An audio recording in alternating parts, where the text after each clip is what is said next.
ఢిల్లీ ప్రజలు అభివృద్ధిని కోరుకున్నారు. డబుల్ ఇంజన్ సర్కార్ కావాలని కోరుకున్నారు. గత 10 సంవత్సరాలుగా అక్కడ అభివృద్ధి అనేది కంప్లీట్ గా లేదు. తాగునీటి మంచి నీళ్లు దొరకడం కూడా అంటే శుభ్రమైనటువంటి నీళ్ళు దొరికే పరిస్థితి లేదు. డ్రైనేజ్ సమస్య చాలా తీవ్రమైనటువంటి డ్రైనేజ్ సమస్యలు ఉన్నాయి ఇక్కడ. సో పొల్యూషన్ వార్డులలో కూడా చాలా ఏరియాలు తిరిగిన వాళ్ళు ఘోరమైనటువంటి పరిస్థితి అక్కడ మేము చూసినాం. కొన్ని ఏరియాలలో అయితే అంటే విద్యుత్ కరెంటు కూడా లేనటువంటి పరిస్థితి, మాకు చదువుకోవడానికి పవర్ రావటం లేదని చెప్పినటువంటి పరిస్థితులు మేము చూసినాం. సో ఇక్కడ ఢిల్లీలో ప్రజలందరూ కూడా మార్పు కోరుకున్నారు, డబుల్ ఇంజన్ సర్కార్ రావాలని కోరుకున్నారు. మోదీ గారు ఢిల్లీలో కూడా మోదీ గారు ప్రభుత్వం ఉండాలి అని కోరుకున్నారు. సో కేంద్రంలో మరి ఉన్నటువంటి భారతీయ జనతా పార్టీ దేశ రాజధాని అయినటువంటి ఢిల్లీలో కూడా ప్రభుత్వంలోకి వస్తే మాకు అభివృద్ధి జరుగుతుందనేటువంటి ఆకాంక్షతో ప్రజలందరూ ఉన్నారు. అభివృద్ధిని కాంక్షించే ఈసారి ఢిల్లీ ప్రజలు భారతీయ జనతా పార్టీకి ఓటేసి గెలిపించినారు. సో కేటీఆర్ మాట్లాడుతూ బీజేపీని గెలిపించిన రాహుల్ గాంధీకి ధన్యవాదాలు మాట్లాడుతున్నారు.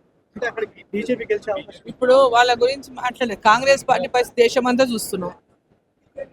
దేశమంతా కాంగ్రెస్ పార్టీ పరిస్థితి మన హర్యానాలో చూసినాం, మన మహారాష్ట్రలో చూసినాం. ఏందా ఆ యొక్క కాంగ్రెస్ పార్టీ పరిస్థితి స్పష్టంగా మనం చూస్తా ఉన్నాం. ప్రతి ఎన్నికల్లో ఉన్న చోట కూడా అధికారాలు కోల్పోయినటువంటి పరిస్థితి చూసినాం, రాజస్థాన్ లో చూసినాం. సో అదే విధంగా ఈ రోజు కాంగ్రెస్ పార్టీని ప్రజలు నమ్మేటటువంటి పరిస్థితులు లేరు. మోదీ గారి యొక్క నాయకత్వం ముందు కాంగ్రెస్ పార్టీలో అసలు అపోజిషన్ లో నాయకత్వమే కనిపించలేనటువంటి పరిస్థితిలో కాంగ్రెస్ పార్టీ ఉంది వాళ్ళ.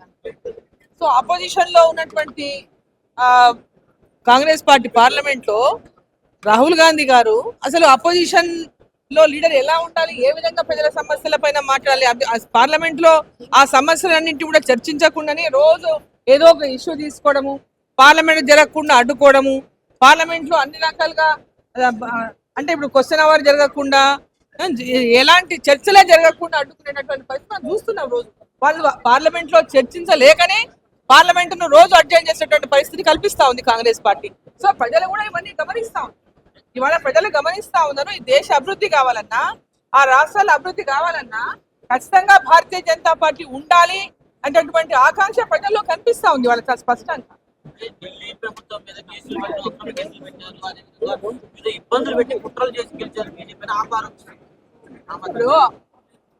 గత 10 సంవత్సరాలు గెలిచినప్పుడేమో ఆరోపణలు లేవు, ఓడిపోయినప్పుడల్లా ఓడిపోయిన వాళ్ళంతా ఇదే మాట మాట్లాడడం మనం చూస్తూనే ఉన్నాం.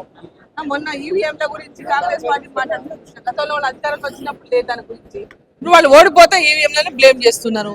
సో ఈ విధంగా ఓటమిని కూడా వాళ్ళ తప్పులని ఏ విధంగా తమ యొక్క తప్పులతో ఈరోజు ప్రజల లోపల విశ్వాసాన్ని కోల్పోయినో కాంగ్రెస్ పార్టీ మర్చిపోయింది.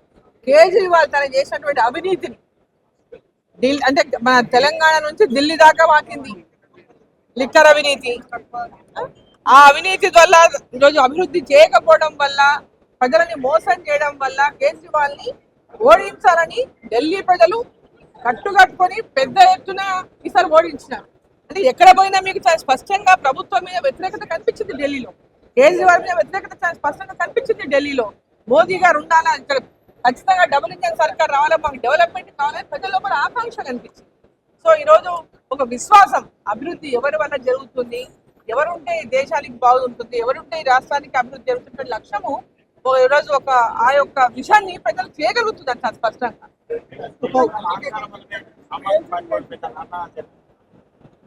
కేజ్రీవాల్ అహంకారమా, కేజ్రీవాల్ మోసాల, కేజ్రీవాల్ ఒక మాట్లాడేది ఒకటి చేతలు ఒకటి. కేజ్రీవాల్ చేసినటువంటి అనేక మోసాల వల్లనే, అనేక అవినీతి వల్లనే ఈరోజు కేజ్రీవాల్ ఓడిపోయింది. ప్రజల లోపల కంప్లీట్ గా ఆ పార్టీ పైన, నాయకుడి పైన వ్యతిరేకత చాలా స్పష్టంగా మనకి ఓటర్ తీర్పే కనిపిస్తా ఉంది.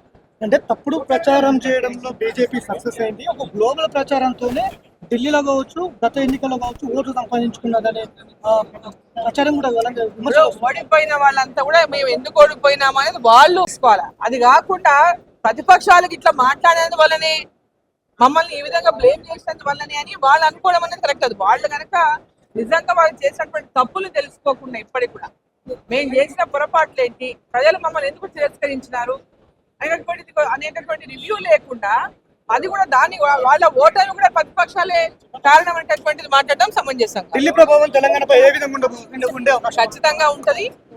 ఒక్కొక్క ఎలక్షన్ లో కూడా కాంగ్రెస్ పార్టీ తన యొక్క కంప్లీట్ గా జీరో ఢిల్లీలో ఒక సీటు కూడా రాలేదు కాంగ్రెస్ పార్టీకి. సో తెలంగాణలో, కర్ణాటకలో, హిమాచల్లో 3 చోట్ల మాత్రమే ఇవాళ కాంగ్రెస్ పార్టీ అధికారంలో ఉంది. ఇక్కడ కూడా ఎట్లా అధికారంలోకి వచ్చిందో మనకు అందరికీ తెలుసు.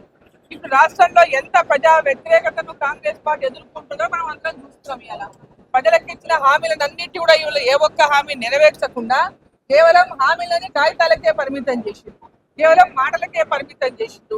గ్రౌండ్ లోనేమో ఏమీ లేదు, సున్నా.